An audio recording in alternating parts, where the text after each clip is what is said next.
ایک وہ ہے بے اعتقادو، یسوع مسیح نے لفظ استعمال کیا، بے اعتقادو ان کے لیے جو بالکل ہی ایمان سے فارغ ہیں، جن کا ایمان ہے ہی نہیں۔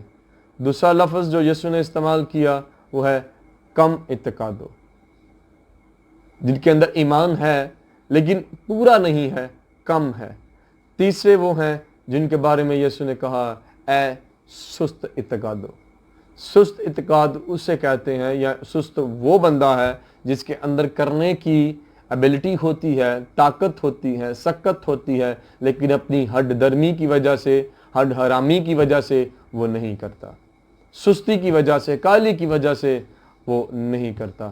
لیکن میرے عزیز بہنوں اور بھائیوں، ہمیں نہ تو بے اعتقاد بننا ہے، نہ ہی کم اعتقاد اور نہ ہی سست اعتقاد، ہمیں پورے ایمان والے بننا ہے، کامل بننا ہے، کیونکہ بائبل میں لکھا ہے پس کامل بنو کیونکہ تمہارا آسمانی باپ کامل ہے۔ میرے عزیز بہنوں اور بھائیوں، جو نقطہ آج میں آپ سب کے سامنے رکھنا چاہتا ہوں، بائبل مقدس میں دو طرح کے ایمان پائے جاتے ہیں۔ ایک وہ ہے جسے زندہ ایمان ہم کہہ سکتے ہیں، اور ایک وہ ہے جس کو ہم مردہ ایمان کہہ سکتے ہیں۔ یعقوب کے خط کو جب ہم پڑھتے ہیں تو اس کے دوسرے باب کی 17ویں آیت میں لکھا ہے، اسی طرح ایمان بھی اگر اس کے ساتھ عمل نہ ہو تو اپنی ذات میں مردہ ہے۔ پہلا ایمان وہ ہے جسے زندہ ایمان ہم کہتے ہیں، وہ جس ایمان کے ساتھ عمل بھی ہے وہ زندہ ایمان ہے، لیکن جس ایمان کے ساتھ عمل نہیں ہے بائبل کہتی ہے وہ مردہ ایمان ہے، اور اس طرح کا ایمان ہمیں کچھ بھی نہیں دے سکتا۔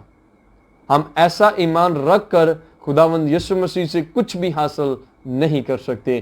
اگر یسوع سے کچھ حاصل کرنا ہے تو نہ تو ہمیں ٹھنڈا ہونا ہے اور نہ ہی نیم گرم ہونا ہے، بلکہ سرگرم ہونا ہے، سرگرم ایمان رکھنا ہے۔ لکھا ہے روح کو بجھنے نہیں دینا، بلکہ ہمارا ایمان کامل ایمان ہونا چاہیے، آدھا ادھورا ایمان نہیں ہونا چاہیے یا مردہ ایمان نہیں ہونا چاہیے، ہمیں زندہ ایمان ہونا چاہیے۔ جب زندہ ایمان ہوگا تو بائبل میں لکھا ہے پھر ایمانداروں کے درمیان معجزات ہونا شروع ہو جائیں گے۔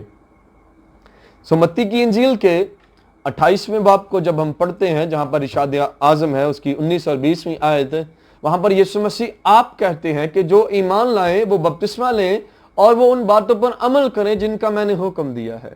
یسوع مسیح انکرج کرتے ہیں کہ صرف یسوع مسیح منہ سے جپ لینا ہی کافی نہیں ہے، اپنے کاموں سے بھی یسوع کا اظہار ہم نے کرنا ہے، اپنے حرکتوں سے بھی یسوع کا لوگوں کے سامنے، اپنے کاموں سے بھی یسوع مسیح کو پیش کرنا ہے۔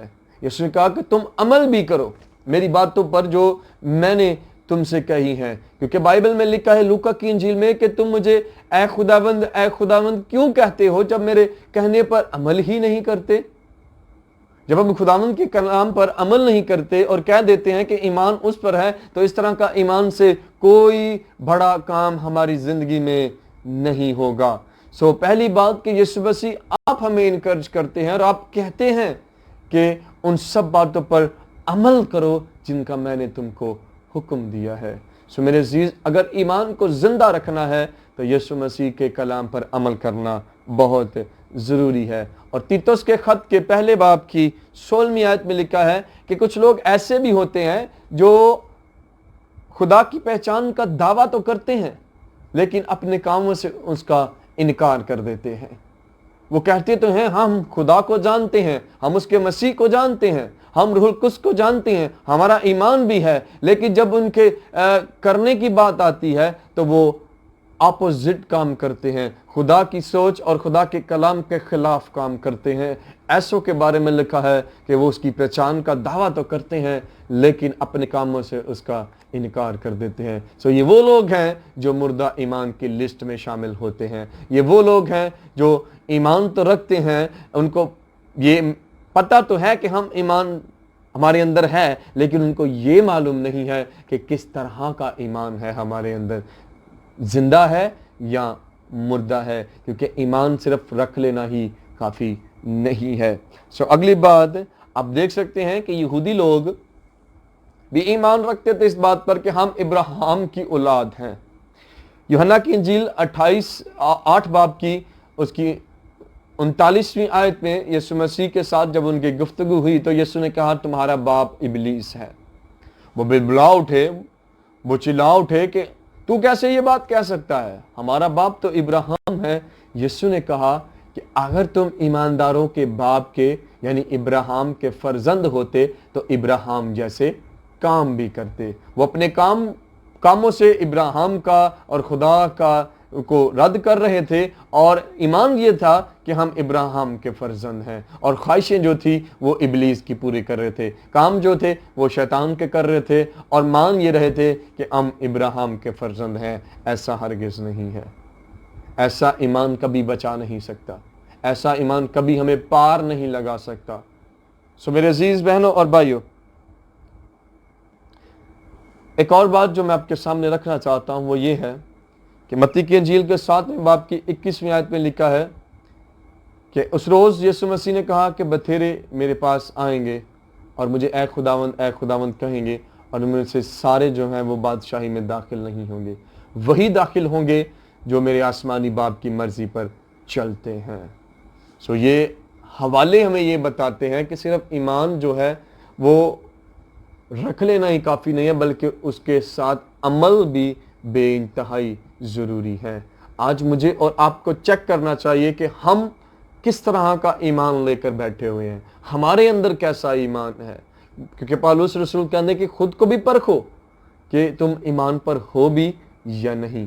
آئیے دوسروں کو پرکھنا چھوڑ دیں، دوسروں کی عدالت کرنا چھوڑ دیں، دوسروں کے بارے میں سوچنا چھوڑ دیں کہ فلاں کیا کر رہا ہے، فلاں کا بیٹا کیا کر رہا ہے، فلاں کی بیٹی کیا کر رہی ہے، میں اور آپ کیا کر رہے ہیں۔ یہ لمحہ فکر ہے، یہ سوچنی اور فکر کرنے کی ضرورت ہے کہ میرے اور آپ کے اندر کیا چل رہا ہے، کیا ہم یسوع مسیح میں قداور ہو رہے ہیں۔ پالوس رسول کہتے ہیں کہ وقت کے لحاظ سے تمہیں استاد ہونا چاہیے تھا، لیکن ضرورت یہ ہے کہ آج بھی ہم بچے ہیں، آج بھی ہم بچوں والی فیلڈ چاہیے، آج بھی ہمیں وہ باتیں چاہیے، آج بھی ہم شفا شفا شفا شفا شفا، جہاں شفا یا عبادت ہو ہم بھاگے چلے جاتے ہیں، لیکن جہاں کوئی سیمینار ہو ہم بہت کم جاتے ہیں، جہاں سیکھنے کو ملتا ہے ہم وہاں بہت کم جاتے ہیں۔ شفا لازمی ہے، لیکن شافی اس سے زیادہ بھی لازمی ہے۔ شافی کو لیجئے، شفا خود ہی مل جائے گی، اور زندہ ایمان سے سب کچھ آپ کی زندگی میں ہوگا۔ سو میرے عزیز بہنوں اور بھائیوں، آج اس ویڈیو پیغام کے وسیلہ سے میں آپ سبوں کو کہنا چاہتا ہوں، آئے ہم خود کو تولے۔ ایسا نہ ہو کہ جب خدا ہمیں تولے تو نوشتہ لکھا جائے مینے تکین و فرسین، تو تولا گیا اور کم نکلا۔ اس سے بیشتر کہ خدا ہمیں تولے، ہم خود کو تولے کہ ہم کیسا ہیں، ہمارے اندر کیسا ایمان ہے، زندہ یا مردہ۔ خدا کے سامنے شرمندہ ہونے سے بہتر ہے کہ آج ہم توبہ کر لیں اور اس کے حکموں پر عمل کرنا شروع کر دیں، اور زندہ ایمان والے بن جائیں، نہ کہ مردہ ایمان والے۔ خدا اس پیغام کے وسیلہ سے آپ سب کو برکت دے۔ God bless you.